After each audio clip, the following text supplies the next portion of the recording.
জ্বরের ব্যাপারে হাদিস শরীফে আসছে, আমার নবী সাল্লাল্লাহু আলাইহি ওয়াসাল্লাম বলেছেন, যখন তোমাদের কারো এক রাত্র জ্বর হয়, এই জ্বর যদি সে ধৈর্য ধারণ করতে পারে, মেনে নিতে পারে, আল্লাহ দিয়েছে সেটা ভেবে যদি সে আলহামদুলিল্লাহ পড়ে ধৈর্য ধারণ করে, জ্বরকে গালি না দেয়, আমি নবী বলে দিলাম আল্লাহ পাক ওই জ্বরওয়ালা ব্যক্তির জীবনের সগীরা গুনাহ মাফ করে দিবে।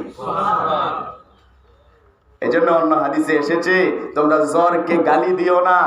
আরেক হাদিসে এসেছে আমার নবী সাল্লাল্লাহু আলাইহি ওয়াসাল্লাম বলেছেন, আল্লাহ বলেন জ্বর হলো জাহান্নামের তাপের একটা অংশ। আমি বান্দাকে দুনিয়াতে জ্বর দেই যাতে ওই বান্দার জাহান্নামের কষ্টটা একটু কম হয়ে যায়। দুনিয়াতে অসুস্থতা দেই জাহান্নামের কষ্ট কমিয়ে দেওয়ার জন্য। সুবহানাল্লাহ।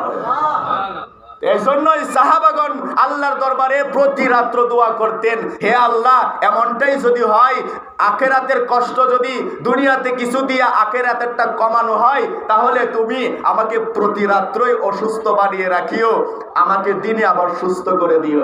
আমার তো সংসার সামলাতে হবে, আমার তো জীবিকা অর্জন করতে হবে, আমার তো টাকা পয়সা ইনকাম করতে হবে।